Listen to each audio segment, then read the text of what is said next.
Ever wish there was a YouTube video on being the perfect parent? Well, forget YouTube and instead stay tuned as a panel of experts join me and discuss raising the kids without raising the roof next on Speak Your Mind.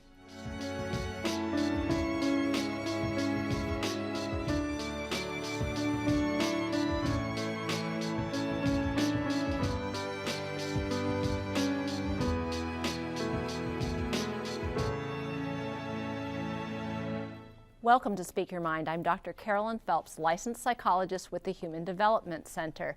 Raising children can be one of the most challenging tasks any parent ever faces, but rather than trying to be that perfect parent, maybe we should realize there is no perfect parent, and the pursuit of perfection might actually be hindering our parenting skills. Tonight, we're talking about raising kids with an expert panel of guests, so start calling in your questions right now. Locally, dial 218-788-2844 or call toll-free at 1-877-307-8762. And you can also email them using the address listed at the bottom of your screen. Now let's meet our guests. Dr. Charles Orsak is a staff psychologist at Northwood Children's Services, where he conducts psychological evaluations with children and adolescents for the Diagnostic and Assessment Center. And Karina Barker is a psychotherapist with St. Luke's Mental Health Services, where she provides outpatient mental health counseling to children and their families. Thanks to both of you for being here this evening. And so, what exactly are the problems with the pursuing perfection in your parenting? I feel like I just had a Sesame Street moment, and this is the letter P. Tonight we're talking about the letter P in parenting. Well, I think that we've come to a place in the culture now where we've made, in some ways, parenting too complicated. We didn't invent parenting in the last 10 years. Psychologists didn't invent parenting. It's something that we've been doing for a long time. And I think that the concept that I think is the most important to people is that for most kids, you just have to be a good enough parent. You don't have to be a perfect parent. And what I mean by that is the research shows that after a certain point, all that extra effort you put into this technique and that technique doesn't often give you much payback. So, Karina, if we think about the concept of the good enough parent, then how would we know when we're being the good enough parent? What might be some of those elements of good enough parenting? Well, I think Charlie makes a wonderful point. I think sometimes we put the expectation that our children are supposed to be perfect little mini us, or perfect people that we didn't get to be, or we tried to live out and give them more opportunities than we had. And so I think the good enough parenting is first recognizing that your children are not expected to be perfect, because no one person is perfect. They have to live their life and make their own mistakes and be the person that they are, not little mini replicas of mini adults that they are themselves. And also enjoy parenting, that this is an opportunity to have an amazing relationship and connection with a human being that you get to spend this time with. And I think when we get away from that concept, we put too much pressure on our child has to be a straight A student, and they have to be the best athlete, and they have to be, we put a lot of pressures on ourselves that put in the end and end up being on our children. And then interfere just with our enjoyment of the parenting process as well as what you said. And so I know that some of the elements of good enough parent are things like consistency.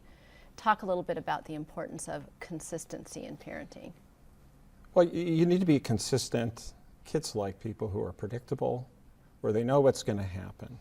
And so I think that the basis of being a good enough parent is to establish a secure relationship with your kids, because everything flows from that.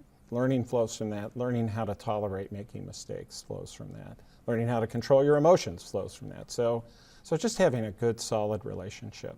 Simple things. Play with your kids. Hug your kids. Read to your kids. Have dinner with your kids. Those are the things that you can do to establish that relationship. Now, we've really gotten away. This is so interesting because you mentioned have dinner with your dinner. kids.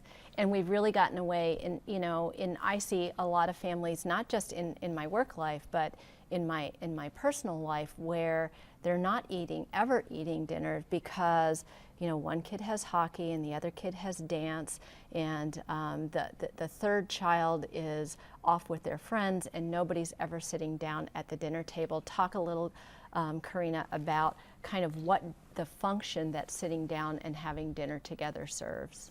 Oh, absolutely. That is, even if it's a 15-minute, I really encourage my families to try to create a ritual, light a candle, have a moment, even if it's drive-through dinner, you can still come home and have that function where you're sitting down together. And 15 minutes, or the research shows 15, 20 minutes is enough to, and again, I guess, as you mentioned, it's really important to put away technology and be intentionally communicating, asking fun questions, staying away from the chores, the homework, have conversation about relationship things and fun moments, because then the mealtime really becomes an enjoyable time versus I'm sitting face to face with a list of things I haven't done yet.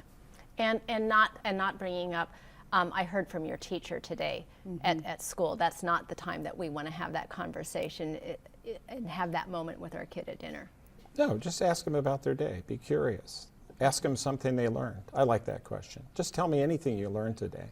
It's funny, when I've worked with teenagers, they always say that, if I start talking to my parents, they'll never want to stop talking. So sometimes I've taken out a stopwatch and had the adolescents start talking to the parent, tell them about their day, and have the parent tell me when you're kind of bored, and usually about a minute or two. And it doesn't even have to be 15 minutes. It can just be a brief. Kids love brief conversations, and you can pack a lot in. The discipline. Let's talk about discipline, because I know that that's for the parents in our interviewing audience. People want to know what works with discipline, what doesn't work with discipline. Okay. So let's start with what works. What works? Well, I'm going to reframe it a little bit, because I'm a psychologist and we reframe stuff. I like to think about it as learning, because you're trying to teach kids certain things. So what are you trying to teach? You're trying to teach kids for self-control and how to solve problems. And that's really what discipline is. But discipline, we refer to, it's a teaching technique. So what you do with discipline is you think of the way that people learn. And so people learn by talking, although a lot of times kids, we start sounding like those Charlie Brown parents, in the background. So you can tell kids what to do. Modeling is one way to teach those things. But the other way is to work with the idea of different kinds of consequences, to help kids learn to do cause and effect learning. If you do this, then this is going to happen. So it's a matter of engineering the right kind of flow of consequences to kids sometimes. Now, I know, like, a lot of parents have gotten into really wanting to explain to their 4-year-old child the philosophical ramifications of their current behavior of smacking their 3-year-old brother, and how the social justice implications of this, and I don't want to infringe on your rights as a child. And tell me about that. Let's talk about that as a strategy for disciplining a 4-year-old. Absolutely. Less is more. So developmentally knowing your child and using that language that, at 4, it's no. Hitting hurts. And as they get older, and if they're doing different behaviors, and as they developmentally can understand more of why there's consequences, but there's nothing wrong with us just explaining to children, it's the age-old how we were parented, because I said so, is absolutely appropriate, because we are the adults, and children are very happy to have someone captain the ship.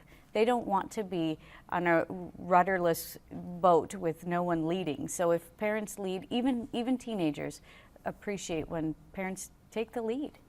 So, which is so funny, because a lot of teenagers, of course, they act like they want to be the boss, and often want to be the boss, and yet still appreciate the real bosses being the adults. Talk a little bit about why that's so important and has that comforting effect for teenagers even. Well, it starts, excuse me, it starts even younger than that. There's this whole individuation process that starts when kids are little.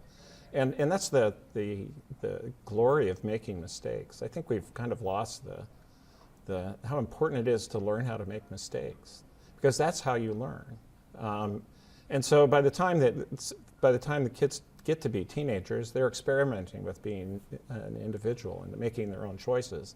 And the parent role at that time is just to sort of make sure that the choices they make are safe choices. But they have some leeway within that, and it's a good thing. It's a good thing when your kids say, you don't know what you're talking about.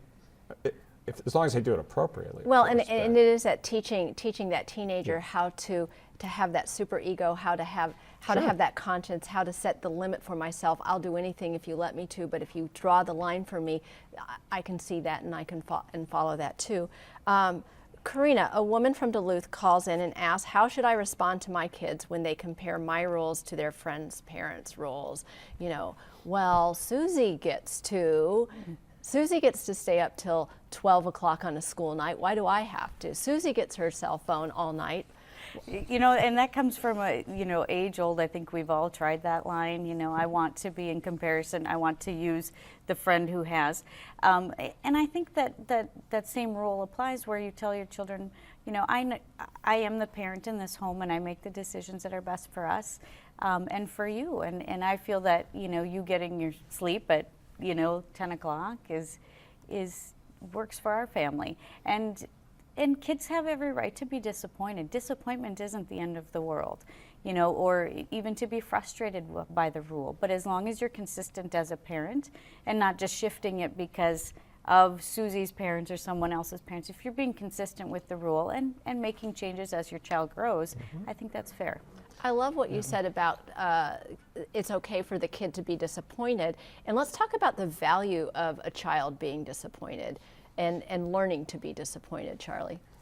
Well, it gets back to the fact that we learn by the consequences of our choices. And so we know that things like disappointment, making mistakes, are valuable teaching tools. But they only work just so far. And the way that they work the best is, number one, if you have a really secure relationship, again, with your kids, then we know consequences work better.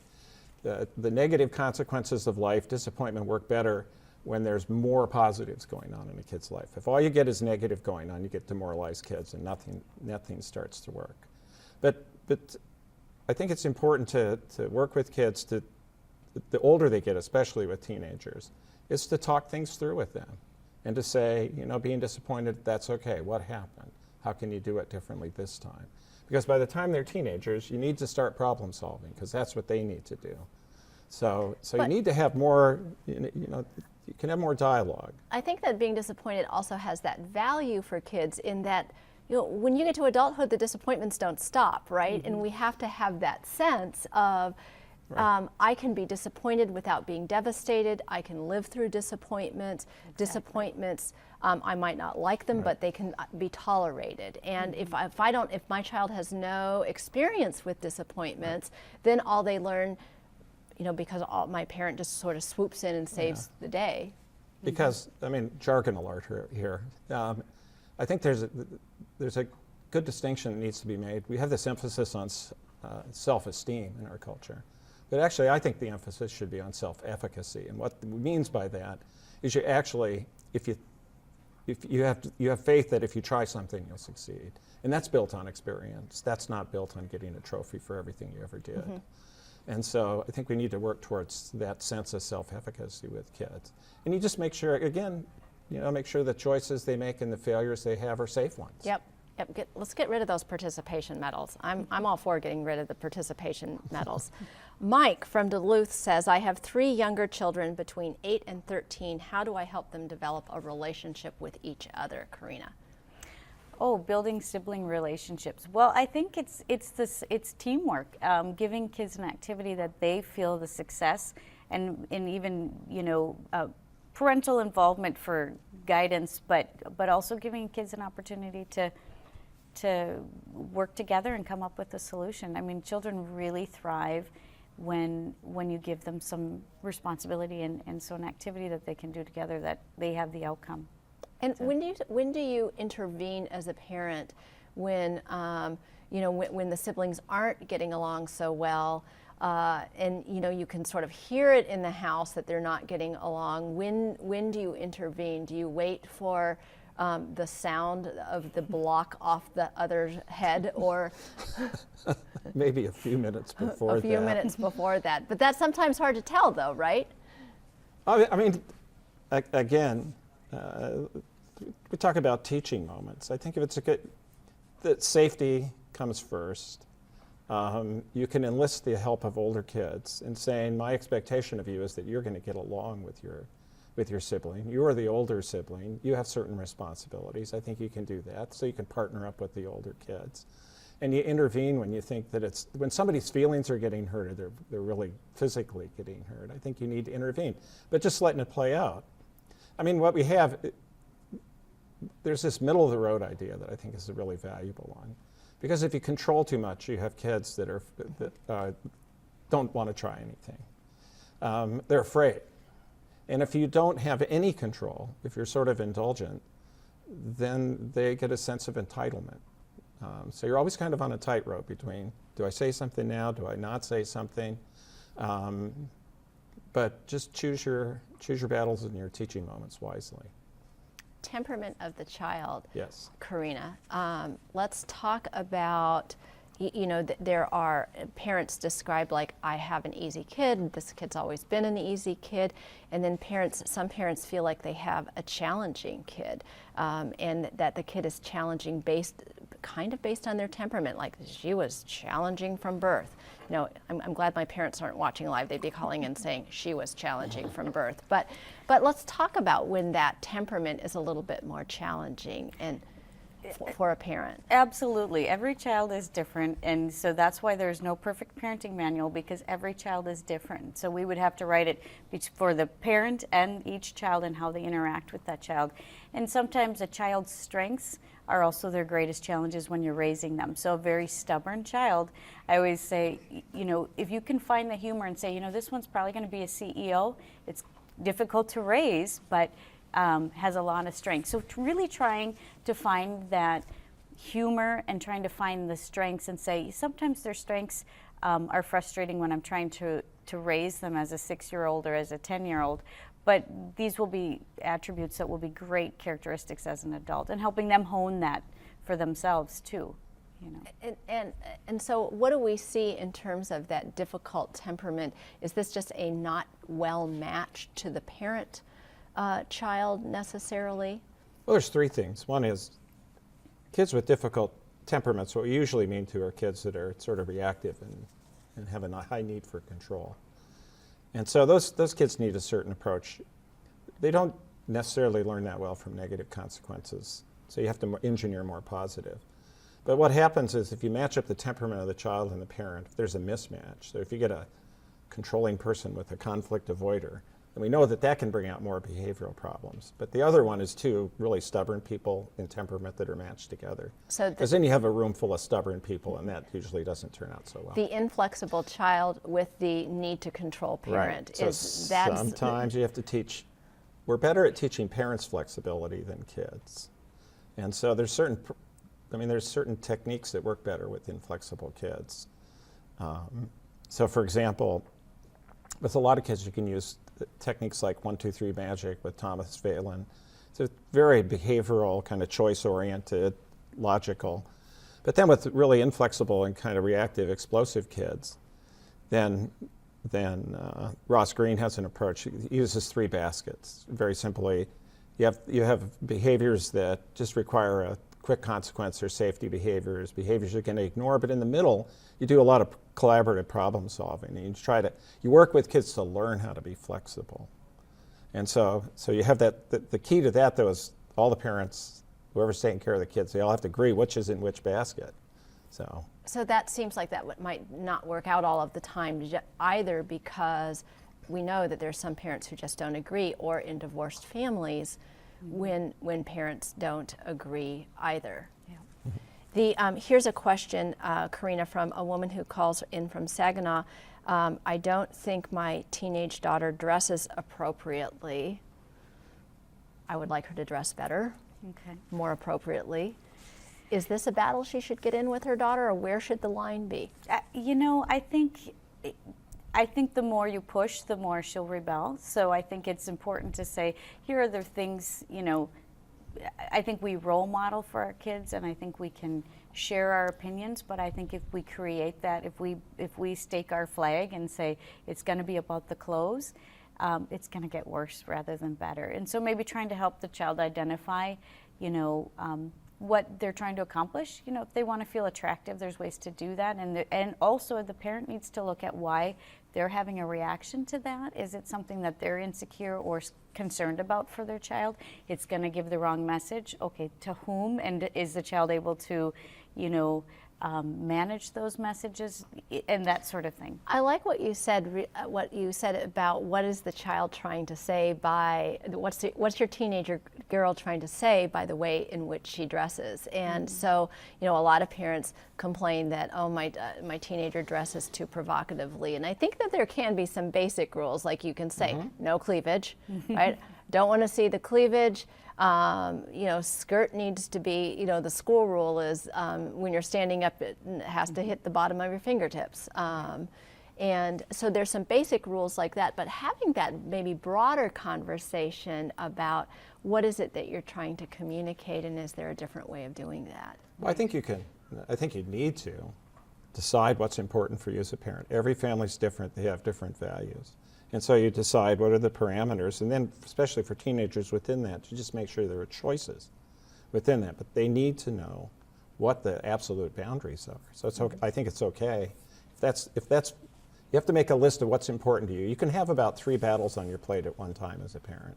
Right. And so you need to, if that's one of the 3 that you want to choose, if it's very important, then go for it.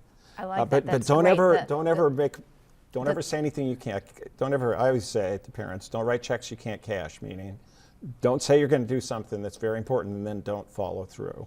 So three battles at a time is what 3 battles at a time is what we can handle. Karina, should we reward our children for completing homework? Well, it depends on what you classify as a reward. For myself, when I have accomplished my chores for the day, I do reward myself with a little bit of downtime or something that I've been looking forward to. So I think it is okay to say, you know, there's a recognizable end to maybe a task that wasn't as pleasant, but it doesn't have to be a large, expensive, or food-related item. Actually, I would encourage us to stay away from those type of things. But so you get to watch your favorite TV show when you get done with this, but I'm not going to buy you a car just for getting through this project. And that's a natural positive consequence. Just do the work first, then you get the reward of watching TV. Mm-hmm. How should I manage online technology time without being too strict but still keeping them safe? Dr. Orsak. Technology, I'm going to be on my bit of a soapbox here. I don't see a ton of redeeming value in a lot of the technology that we let kids use, intrinsic value. They are very good as a source of rewarding kids because they love them.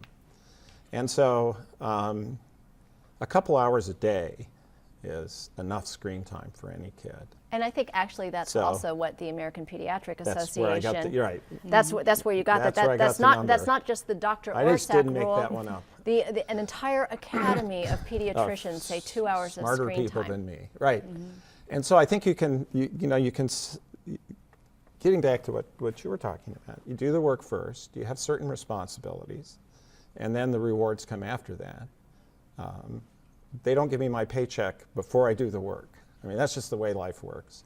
And so to say, you know, in our family, 1 or 2 hours, that's what we do. What would you say, Karina, is, you know, if you were to say, here is the one most important thing in parenting, what would that be? I think it's to make sure you're in a good place. Take care of yourself. Make sure that you're well rested, you're eating, you're taking care of yourself, because then you can go in and engage with your children. Because it is, you know, there's reward to it, but it's also work, and you can it's enjoyable, but to really take care of yourself, and if you're in a good place, you'll be a good parent. So that you have the energy to Exactly. put into being a good parent too. Mm-hmm. Charlie, what would you say? The most important thing? Yeah.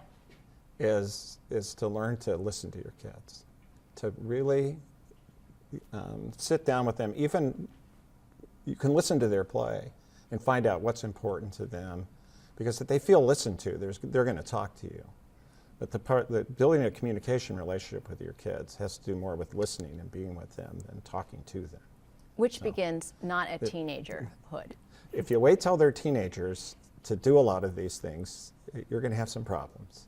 And so that's part of it too, is that concept that parenting and the real important parenting things, which aren't about being the perfect parent, but tuning into your child, taking care of yourself enough to have that energy, begins from birth. And that is the way that you keep teenagers safe later on. Right. And trust your parenting instinct. A lot of parents have really good instincts. And a lot of our parents had really good instincts, even when they were smoking cigarettes and drinking alcohol, and we still came out okay. They didn't have to do all of those perfect things. That they weren't buying the baby Einstein and the baby Mozart.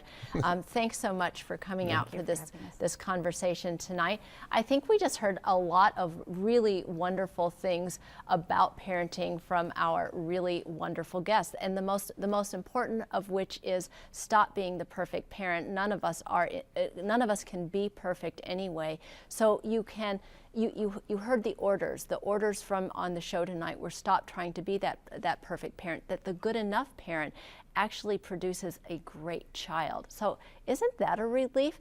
Now after watching the show, you can get your own reward, whatever that might be. Maybe it would be tuning into next week's show. I don't know. Don't forget to visit us on the web at speakyourmindonline.org, where you can find a schedule of our topics and resource links, and read my blog, the place where I answer more of your questions. And you can also email us your questions about next week's show, when we'll be talking about children and divorce. A little of the same, but a really important topic that we haven't covered in 4 years, and so we're covering it next week. I'm Dr. Carolyn Phelps. Thanks for watching, and good night.